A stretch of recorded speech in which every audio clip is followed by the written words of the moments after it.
Keyboard shortcut की control plus D का क्या इस्तेमाल है? Dear students, control plus D found box की कमांड है। कीबोर्ड पर मौजूद कंट्रोल प्लस डी बटन दबाने से फाउंड बॉक्स ओपन हो जाता है। नेज, शेप्स या ऑब्जेक्ट वगैरह का डुप्लीकेट बनाने के लिए भी इस कमांड का इस्तेमाल किया जाता है। अब इसका प्रैक्टिकल करके देखते हैं।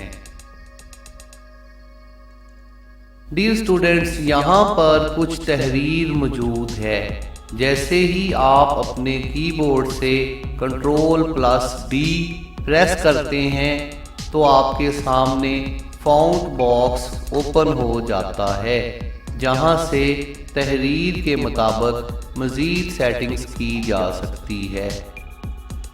मज़ीद डियर स्टूडेंट्स, अगर आप किसी भी प्रोग्राम के अंदर ऑब्जेक्ट्स या शेप्स वगैरह बनाते हैं तो कंट्रोल प्लस डी दबाने से इसी शेप की एक डुप्लीकेट भी बन जाती है।